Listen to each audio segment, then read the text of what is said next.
விறகு வெட்டி ஒருவர் ஒரு நாள் காட்டில் விறகு வெட்டி கொண்டிருக்கையில் அவரது கோடாரி காணாமல் போனது.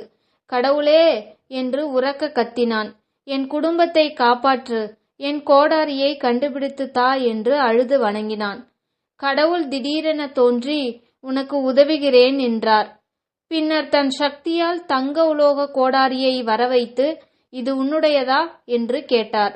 விறகு வெட்டி இல்லை சாமி, இது என்னுடையதல்ல என்று கூறினார்.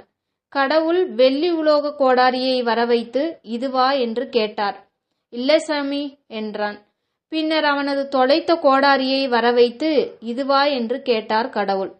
ஆமாம் சாமி என்றான். கடவுள் இவனது பண்பை பாராட்டி அவனிடம் நீ உண்மையை கூறியதால் உனக்கு 3 கோடாரியையும் தருகிறேன் என்று 3ஐயும் கொடுத்தார். நடந்ததை தன் மனைவியிடம் கூறினான்.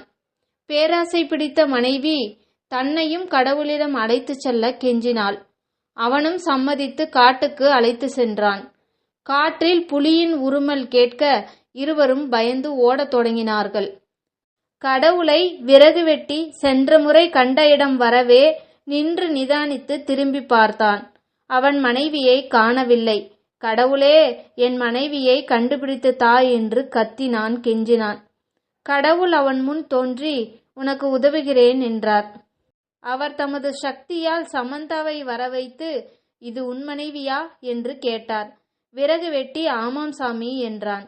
உடனே கடவுள் திகைத்து என்னப்பா, இதுவா உன் நேர்மை, ஏன் பொய் சொல்கிறாய் என்று கேட்டார். அதற்கு அவன், சாமி, நீங்கள் முதலில் சமந்தாவை காட்டி இதுவா உன் மனைவி என்பீர்கள். நான் இல்லை சாமி என்பேன். பிறகு தமன்னாவை காட்டி இதுவா உன் மனைவி என்று கேட்பீர்கள். நான் இல்லை என்று சொல்வேன். அடுத்தது என் உண்மையான மனைவியை காட்டி இதுவா உன் மனைவி என்பீர்கள். நான் ஆமாம் என்பேன். நீ உண்மையை சொன்னதால் 3 பேரையும் வைத்துக்கொள் என்று சொல்வீர்கள். நானோ விறகு வெட்டி, வசதி இல்லாததால் ஒருத்தியை கட்டிக்கிட்டே சமாளிக்க கஷ்டப்படுறேன். இதுல 3 பேரை எப்படி சாமி வச்சு வாழ்றது? அதான் சமந்தாவை காட்டினதும் ஆமான்னு சொன்னேன். திகைத்த கடவுள் சமந்தாவை அனுப்பிவிட்டு விறகு வெட்டியின் மனைவியை வரவழைத்து தந்துவிட்டு மறைந்தார்.